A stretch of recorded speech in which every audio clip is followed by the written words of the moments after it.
Boa noite a todos, já estamos aí nesse período da noite, né? Começamos à tarde. Meus cumprimentos à deputada doutora Silvana, a todos os deputados aqui presentes, inclusive o doutor Jaziel, também deputado federal, os demais que estão também ocupando essa ilustre mesa, Ednilton Soares, o pastor Paixão, presidente da Ormesse, pastor João Gonçalves, deputado Firmo Camussa, deputado Alcides Fernandes, também o Walter Cavalcante, assessor especial de assuntos institucionais, representando o governo do Estado do Ceará. Meu cumprimento a todos que foram homenageados, a todos os que vieram prestigiar esse momento. Eu gostaria de fazer uma breve leitura de um texto da Bíblia, que é muito representativo das palavras que irei proferir nessa noite, que se encontra na carta do apóstolo Paulo aos Romanos, no capítulo 1, nos versículos de números 16 e 17, que dizem o seguinte: porque eu não me envergonho do evangelho de Cristo, pois é o poder de Deus para a salvação de todo aquele que crê, primeiro do judeu e também do grego, porque nele a justiça de Deus é revelada de fé em fé, como está escrito, o justo viverá pela fé. Os evangélicos, eles não surgiram, como alguns julgam equivocadamente, apenas no século XVI, com a Reforma Protestante. Nós temos a continuidade da Igreja fiel desde os dias apostólicos até o nosso tempo. Nunca houve distorção sem reação de fidelidade. Nós tivemos, por exemplo, os valdenses, por volta do século XIII, que depois, inclusive, durante o período da Reforma, foram incorporados ao protestantismo. Antes dos valdenses, os paulicianos, antes dos paulicianos, outros grupos que, ao longo da Idade Média, manifestaram fidelidade a Deus e a sua palavra e anunciaram a mensagem que nós, evangélicos, hoje anunciamos. Esses grupos unidos com muita violência, entre os seus líderes estavam pessoas simples e foram mortos. Tiveram esses grupos que se refugiar em montanhas, em regiões mais secretas, e essa situação os impossibilitou de impactar o centro da sociedade, onde estavam as universidades, as cortes, os castelos, os centros urbanos. O que nós tivemos na Reforma foi exatamente esse centro sendo impactado com a verdade evangélica, razão pela qual nós celebramos e agradecemos a Deus pela Reforma do século XVI, que também teve os seus precursores, aqueles que de dentro da Igreja de Roma tentaram resgatar a verdade evangélica. Poderíamos aqui mencionar John Wycliffe, a estrela da manhã da Reforma Protestante, pregou a Escritura como única regra de fé e prática, pregou a salvação por graça mediante a fé, Jesus como único mediador, suficiente Salvador. E ele teve uma grande influência na Universidade de Oxford. Durante sua vida, não houve como condená-lo à fogueira, e então, depois de morto, desenterraram o seu corpo e reduziram a cinzas, e lançaram nas águas de um rio. Mas, como bem disse uma poesia cristã, quando aquelas cinzas foram para o rio, a verdade seguiu com ela. E como aquele rio atravessava muitas regiões, simbolicamente a verdade acompanhava o curso do rio para vários outros lugares. Alguns que da Boêmia foram a Oxford, aprenderam com John Wycliffe e levaram seus ensinos para lá. E lá houve um outro movimento, liderado por John Hus. John Hus, ele pregou as verdades que nós pregamos, a salvação pela graça, mediante a fé, a Escritura, como única regra de fé e prática. Foi condenado à fogueira pelo Concílio de Constança. E num ato de humilhação no percurso para a fogueira, prenderam um cálice em suas mãos, só para depois tirá-lo em dado momento da sua jornada até a fogueira. E naquele momento em que foi tirado o cálice de sua mão, disseram: Judas, tu não és digno deste cálice. E aquele homem respondeu e disse: hoje eu beberei dele no reino dos céus. O sacerdote que lhe tomou o cálice, indignado, disse: aos demônios eu entrego a tua alma. Ele olhou para o céu e disse: a ti, Jesus, eu entrego a alma que tu salvaste. E ele morreu cantando. E antes de ele ser atingido pelas chamas, ele disse o seguinte: hoje morre o ganso, porque Rus significa ganso, mas daqui a 100 anos Deus levantará um cisne, e vocês não o conseguirão queimar. Passados 100 anos, estava Martinho Lutero pregando as 95 teses, na porta da igreja do castelo de Wittenberg. E uma vez disseram para Lutero sobre o que Hus havia dito, e perguntaram o que ele achava. Ele disse: eu sou o cisne de que John Hus falou. E, meus irmãos, nós tivemos ali, mais uma vez, a verdade firme. Lutero se levantou contra a venda das indulgências, contra as superstições de sua época. Ensinou a salvação por graça, mediante fé, não por obras, para que ninguém se glorie. Jesus como único e suficiente Salvador. Recebeu uma bula de excomunhão, levou-a ao fogo. Foi levado à dieta de Worms, onde esteve diante do imperador. E aquele que já tinha contra si a maior instituição religiosa da época, agora estava diante da possibilidade de ter contra si o grande império. Mas ali, diante daquelas autoridades que o obrigavam a se retratar, ele disse: se vocês não me convencerem pelas Escrituras, eu não me retratarei. Não posso agir de outra maneira. Minha consciência é prisioneira da palavra de Deus. E bateu o pé à frente e disse: aqui estou. E que Deus venha em meu auxílio. Era um homem que mantinha a firmeza da sua fé diante das duas maiores instituições da sua época. Um poeta disse, um poeta inglês conhecido, Carlyle, ele disse que os reformadores protestantes, eles tinham uma constituição psíquica para serem heróis. Sua devoção às Escrituras e a crença de que Deus falava nelas, sua crença na soberania de Deus e no governo de Deus da história, os colocava preparados para enfrentar qualquer desafio. A ponto de John Knox, o reformador da Escócia, pregar com tanta intrepidez. O homem que, inclusive, perseguido, foi levado às galés e acorrentado, depois livrou-se, voltou à Escócia, perseguido lá diversas vezes, saía de lá, voltava para lá. A rainha da Escócia dizia: eu temo mais uma pregação de John Knox do que todos os canhões da Inglaterra voltados para a Escócia. Um certo historiador disse: eles tinham nervos de aço. Não é à toa que nós temos uma deputada, a doutora Silvana, e um pastor Paixão na presidência da Ormestre. Eu já tive a satisfação de ver o pastor Paixão diante de uma eminente autoridade, e como um profeta de Deus dizendo: se você for nessa direção, Deus vai lhe abençoar. Mas se você não for, espere o juízo de Deus sobre a sua vida. Esses homens, portanto, foram firmes, foram corajosos e mudaram a sua época.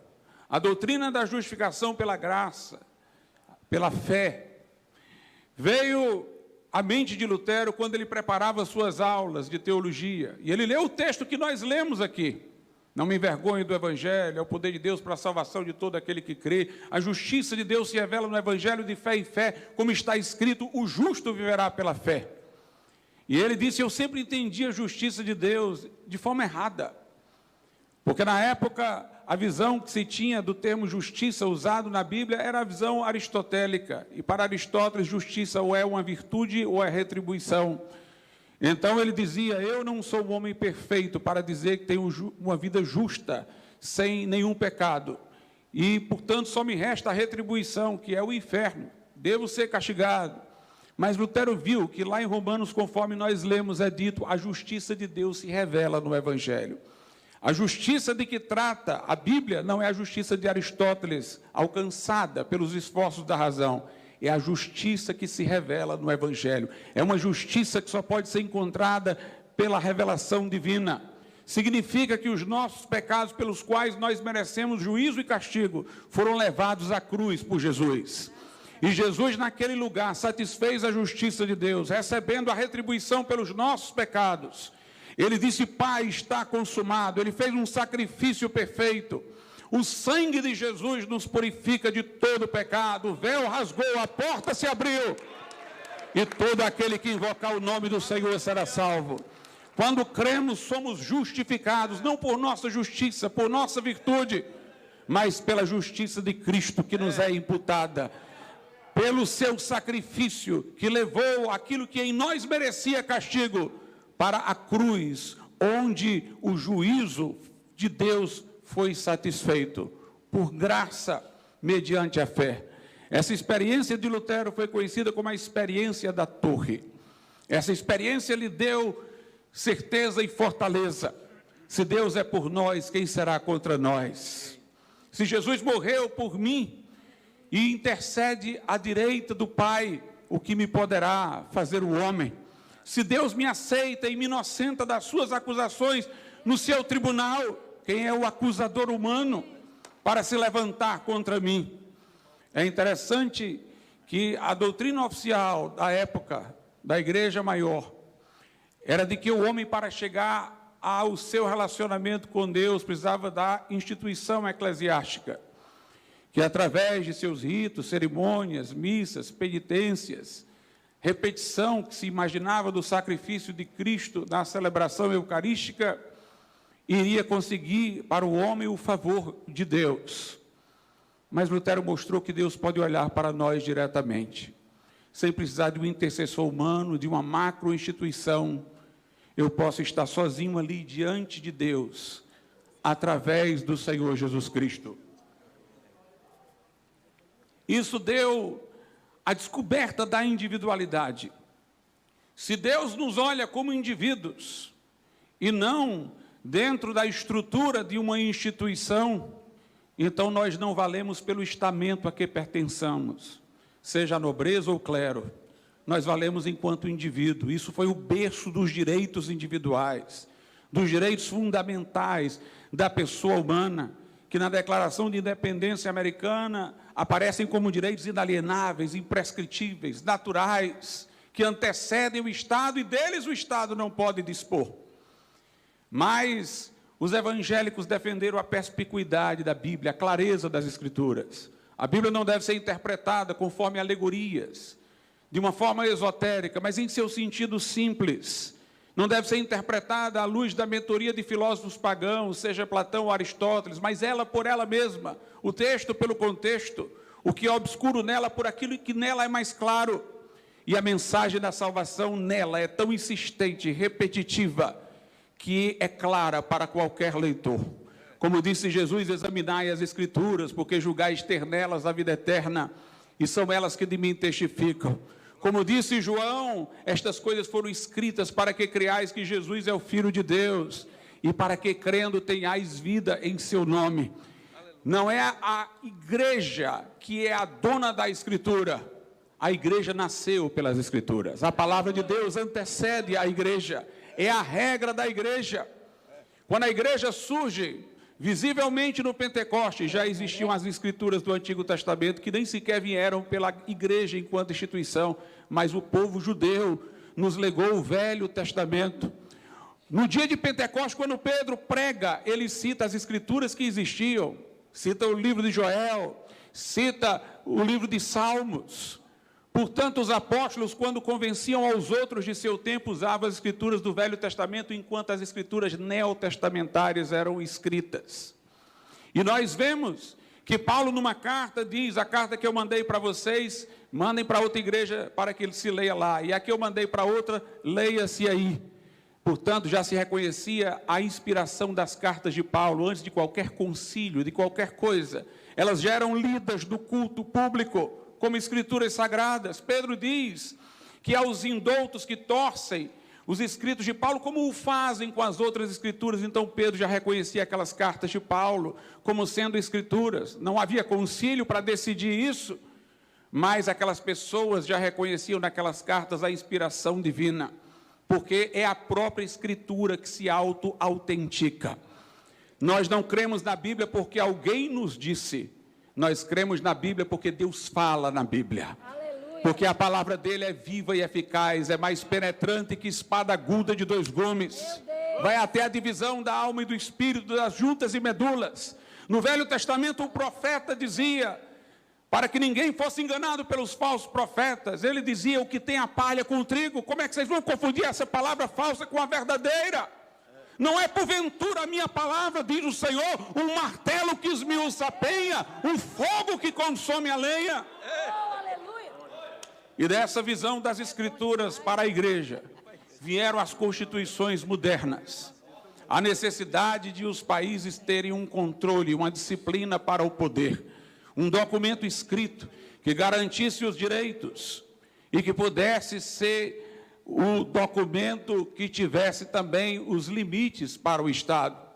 Foram os puritanos na Inglaterra que trouxeram a ideia do constitucionalismo. A primeira constituição moderna foi o Instrument of Government, de Oliver Cromwell, da época em que os puritanos foram muito influentes na história inglesa. Esse documento influenciou a independência norte-americana, e o constitucionalismo surge com isso. Quando um rei de tendências católicas e absolutistas apareceu na Inglaterra, houve uma reação do povo contra ele, e o parlamento apoiou o povo e ficou ao seu lado. E houve a Revolução Gloriosa. Chamaram Guilherme de Orange, da Holanda, para vir assumir o trono inglês e aquele homem se afastar. Aquele que era autoritário e déspota, que fugiu, porque viu que não tinha apoio nem do povo, nem do parlamento. As embarcações de Guilherme de Orange, vindas para a Inglaterra, para estabelecer um governo constitucional pela Revolução Gloriosa, traziam as inscrições pelo parlamento, pelo protestantismo e pela liberdade. Aleluia. Onde essa palavra triunfa, a liberdade para os povos. Aleluia. Essa palavra é o temor dos tiranos e dos déspotas, porque onde ela prospera, a força desses homens vai embora. E ali houve a Carta de Direitos em 1689, na Inglaterra, antes da independência americana, antes da Revolução Francesa. No século XVIII, houve um grande avivamento da Inglaterra, que repercutiu nos Estados Unidos e trouxe os missionários depois para o Brasil. Um avivamento com John Wesley e George Whitefield. Estes homens tiveram uma profunda experiência com Deus. E se a experiência de Lutero foi chamada experiência da torre, porque ele descobriu o sentido do Evangelho quando meditava para a formação das suas aulas numa torre, a experiência de John Wesley foi a experiência do coração aquecido.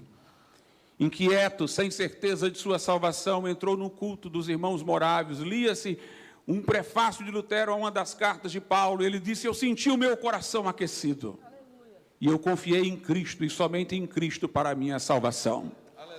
E este homem começou a pregar o Evangelho com tanta intensidade na Inglaterra, que um historiador disse: a Inglaterra só não teve uma revolução sanguinolenta como a francesa, por causa desse grande avivamento espiritual que veio com o metodismo. A Inglaterra foi sacudida e a liberdade garantida.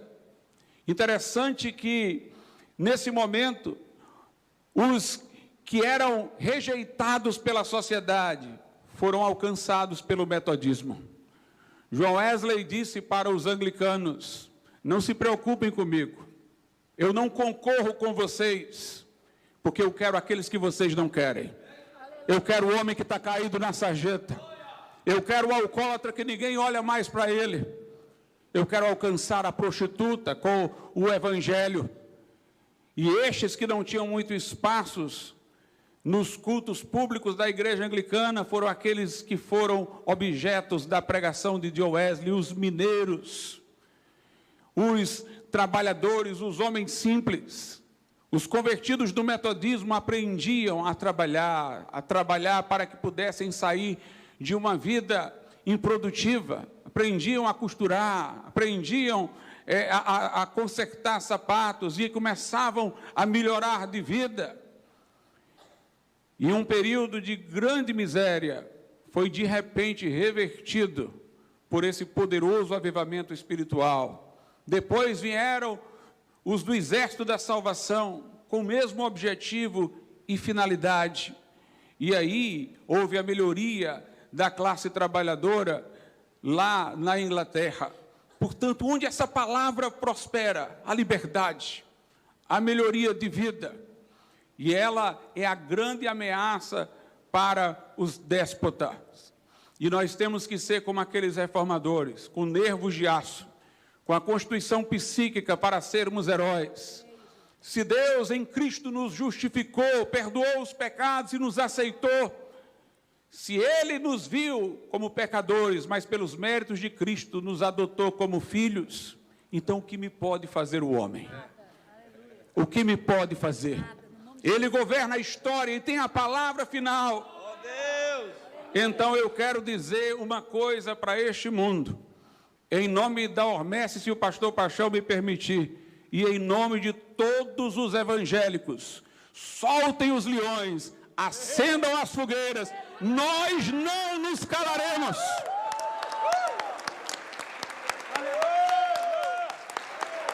Glória a Deus! Glória! Glória a Deus! Deus! Aleluia!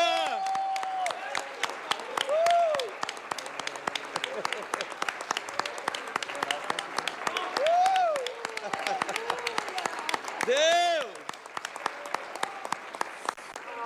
Aleluia! E por fim eu termino com a última estrofe do hino de Lutero, o Castelo Forte.